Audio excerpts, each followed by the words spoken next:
Shalom rekan muda, kembali lagi bersama saya Krisnawiyata Aji dari GKI Bogor Baru dalam acara Youth for Christ. Kita bersama akan menyimak dan belajar dari renungan yang ditulis oleh Pendeta Rita Dwi Lestari dengan judul Mendengar Suara yang Berbeda, diambil dari Mazmur pasalnya yang ke-81 ayatnya yang ke-12. Sebelum itu marilah kita menyatukan hati kita di dalam doa. Kami mengucap syukur ya Allah ketika kami boleh bersama-sama hadir untuk belajar firman Tuhan pada hari ini. Biarlah firman yang akan kami dengarkan boleh senantiasa menerangi hati kami, mengubahkan kehidupan kami, dan bersama-sama membaharui cara pandang kami melihat kehidupan saat ini. Biarlah kuasa Roh Kudus yang ada di dalam hati setiap kami menuntun kami untuk kami boleh belajar, untuk boleh senantiasa tunduk di bawah firman Tuhan dalam kehidupan kami. Inilah Tuhan, doa kami. Kami siap membuka hati kami, pikiran kami. Bersabdalah di tengah-tengah kami. Di dalam nama Tuhan kami Yesus Kristus, kami naikkan doa kami. Amin. Rekan muda, yang menjadi pusat permenungan kita pada hari ini adalah Mazmur pasalnya yang ke-81 ayatnya yang ke-12. Berbunyi demikian. Tetapi umatku tidak mendengarkan suaraku, dan Israel tidak suka kepadaku. Ada sebuah kisah di mana ada 3 orang teman yang bernama Dika, Sony, dan Ale. Mereka sedang bermain game. Mereka mabar bersama pada saat itu.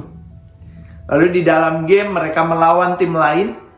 Dan kemudian tercetuslah kata-kata ejekan yang tidak senonoh dari tim lawan mereka. Dika dan Sony mendengar kata-kata itu. Dan mereka kemudian membalas dengan kata-kata yang lebih parah.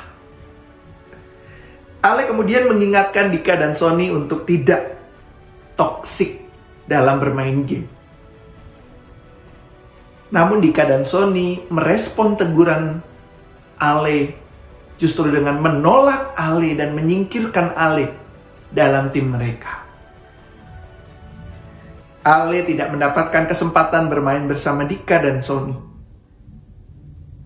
Mereka kemudian sama sekali tidak mengajak Ale di tengah permainan yang mereka lakukan.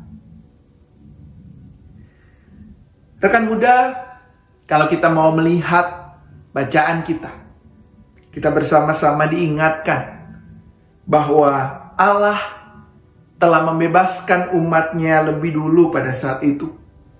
Allah telah berkarya bagi orang-orang Israel, menyelamatkan orang-orang Israel dari perbudakan di Mesir.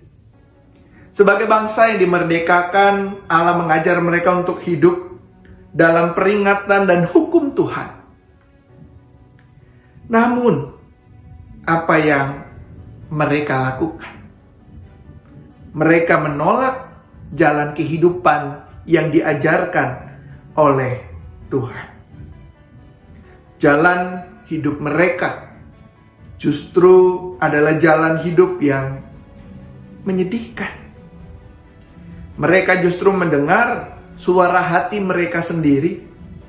Mereka hanya mendengar suara yang mereka ingin dengarkan saja, bukan suara yang sebenarnya. Mereka menolak suara Tuhan. Mereka menolak apa yang menjadi perintah Tuhan.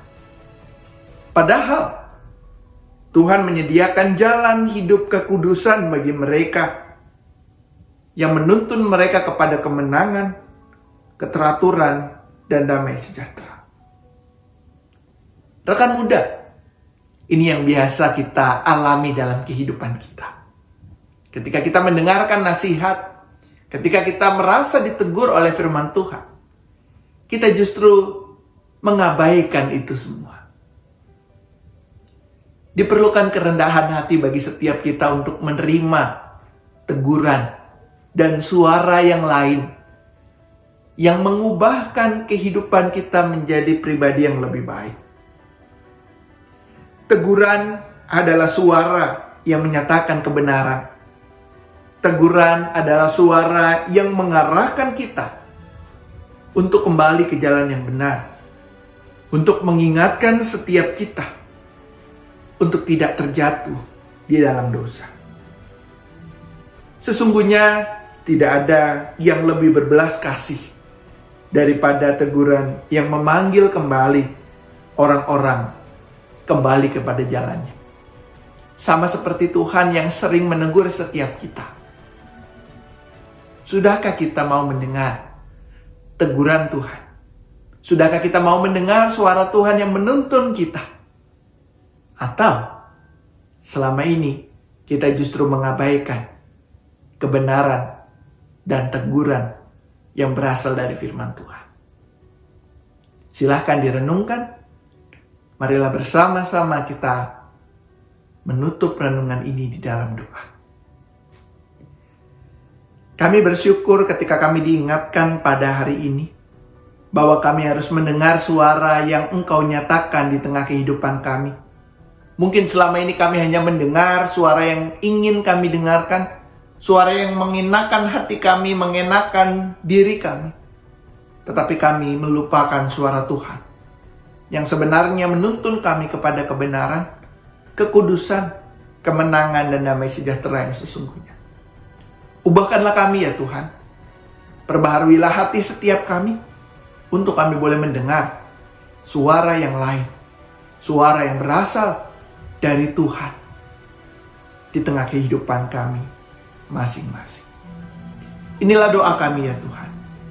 Kami mohonkan doa ini di dalam nama Tuhan kami Yesus Kristus, dan melalui kuasa Roh Kudus kami telah berdoa memohon serta mengucap syukur. Amin. Demikian renungan kita pada hari ini. Jangan lupa rekan-rekan muda untuk like, komen, dan juga subscribe supaya banyak orang yang terberkati dari renungan ini. Tuhan memberkati kita semua.